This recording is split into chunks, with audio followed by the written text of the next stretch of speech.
Okay, a while back, quite a while back, I did a video on the Addi knitting machine showing how to avoid getting these little jogs where you change color, because when we're knitting in the round, whether it's hand knitting or machine knitting or whatever, every time you change colors, we're jogging up to the next row because we're knitting in a spiral. And there's a way that we can camouflage these little jogs, because if you have several rows of stripes, these are really going to show up as sort of a zigzag going all the way up that column of stitches. So there's a way to camouflage it, and I did a lot of experimenting with this sample here. Okay, in my test, this first one is just a jog. I can't remember whether I overlapped the first needle. I think I did, and it still leaves a jog. On the second one, I didn't pull the tail to the back, but I did overlap the needles, and I did slip the first stitch of the second row of the color change. Now my favorite one, I put a little marker on there. You can see it's a really clean color change. You can barely tell where the jog is. On that one, I left the gap by not overlapping the old and the new yarn in the first needle, and I just started weaving those tails in just so I could see how, what I would normally do is weave those tails all the way across and neaten up. You kind of pull on it and it closes that hole up, and it makes a really clean change. You can barely tell where that jog is.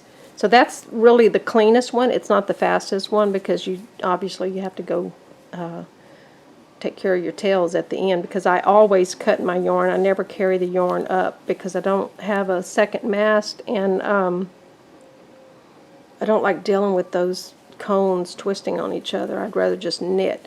Now this one, you can see it's a little bit tighter in that spot, and it kind of leaves a little indentation. What I did with the tails on that one is I let the tails knit in, and it kind of makes it a little lumpy on the other side. So that's my least favorite way of dealing with the tails. And I also did it right there with the white. You can see it's kind of thick right there. So and the last one is a very good alternative, but you have to be aware that the weaving does shadow through. And what I do is I weave the tails in rather than knitting them in. And you can see they go, you probably can't tell on the camera, but the woven tails go in and out of the stitches. And you have to remember to do them right at a certain point, or it's too late to do them. But anyway, if you know what you're looking for, you can kind of see them shadowing through right there. But that's really my favorite way of doing it. You can't even really see the jog where the color change is. It's very camouflaged. And if you know the weaving, the woven stitches are there, then you can spot them. But most people wouldn't even see that. So that's my favorite way, and that's the way I'm going to show you today.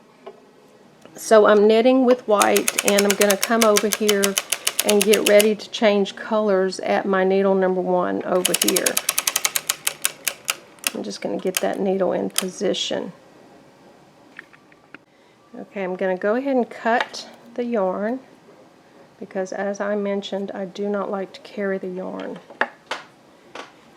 And get that color out of the way and put the orange color as my next color. Try to keep my hands out of the way as much as possible. Work it around the camera slows things down. Alright, now I am going to overlap my number 1 needle with both colors, just so I don't have to deal with the hole later. But you can try it both ways. Like I showed you on that sample, that is the cleanest way of doing it, is to leave the gap and then close the hole up later.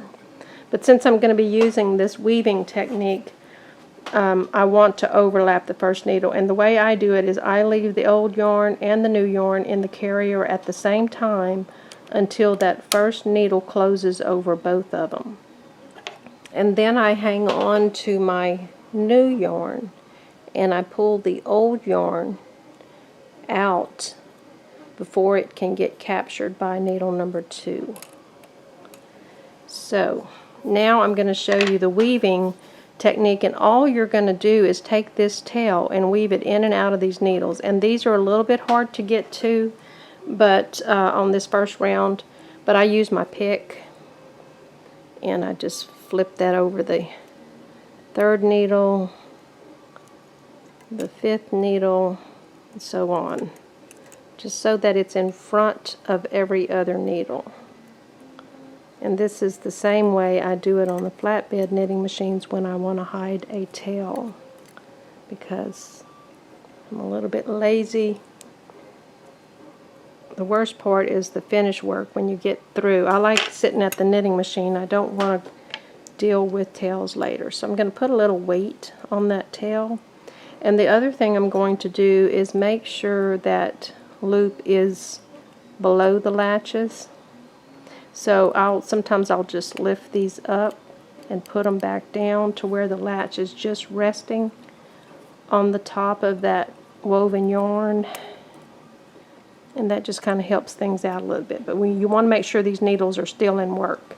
Now, since I messed around with all of that, I want to double check my new yarn and make sure that it is ready to knit and that I haven't pulled it out of the hooks of the needles. So I'm going to go ahead and begin knitting with the new color. I'm going to knit forward about 1/4 of the way. You don't have to go very far. And then I'm going to take needle number 1 and put it out of work, because we're going to create a tuck stitch right here. In the hand knitting method, it is a slip stitch, and when this comes around, I'm going to explain the difference between the tuck stitch and the knit stitch.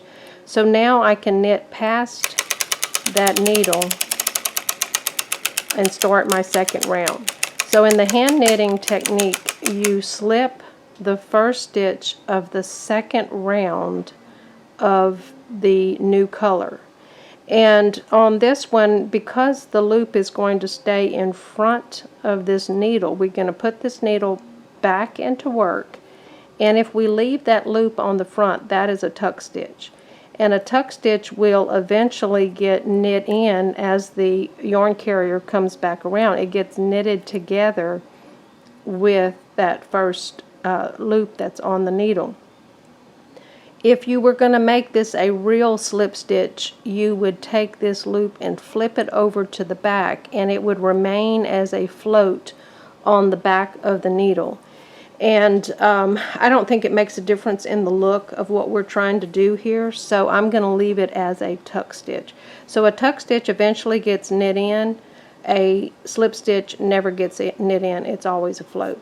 So while I have my carrier out of the way, I'm going to go ahead and weave this new yarn in and out like we did with the white yarn. And you can see it's still hanging there. It's been woven in and out of those stitches. So I'm just going to kind of put it in and out here. And I'm using my pick so I can stay out of the way of the camera. But you want it on the front of every other needle. See, I may have to use a different method here. And you can kind of pop those needles up so it makes the weaving easier, and then put them back down and work. And the reason is because I'm going to go ahead and do that anyway. Put a little weight on it, and I'm going to do just what I did before. I'm going to raise them up, put them back down so I can put that little woven piece below the latch. It just makes everything easier. Alright, so I've already got the tuck stitch on there. I've got needle number 1 back in work, and I've got my tail woven in. And so now I'm going to slowly knit forward, make sure those latches are open, and knit that round. So when you weave those stitches in, they're not as bulky as knitting those tails in. So you can use that technique anytime you run out of yarn and you have to start a new section. of the same color, it does keep you from having to weave those tails in later. And what I'll usually do is cut these a little short, but I'll leave a little, about a ½ inch sticking out until the item has been blocked or washed, and then I'll cut them close later. I don't like to cut them too close right now. So then you go ahead and just knit. Now, I'm not going to tighten these up, but after I get it off the machine, I'm going to pull on those, and I want to show you how it neatens that up.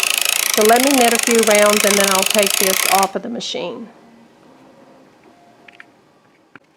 Okay, I haven't done any blocking or anything of this, and I did mark the column where the changes are with some green yarn so I'd know where they are. And what I want to do now is, see, you can kind of see the jog, or you can see it a lot. And the orange and the white tails have actually been woven in. But I'm going to go underneath and pull, and you watch right here when I pull, I just kind of slightly pull on that woven tail, and then I'll take the white and I'll slightly pull on it, and it's going to be changing right here. You don't want to pull it too tight, but you can see I want to make a straight line in there, and it kind of camouflages that woven piece a little bit better. Alright, so once I pulled on that, you can see that the jog is nearly gone. And you can see my little woven piece there a little bit. But on all of these techniques where you slip the first stitch, you're going to have to do some changes to fix those. So let me pull on this one, because that's the beginning one. And pull on that one. So that jog is pretty well camouflaged using the technique of slipping the first stitch of the second round of your color change. So there's my green yarn. This is the column right here.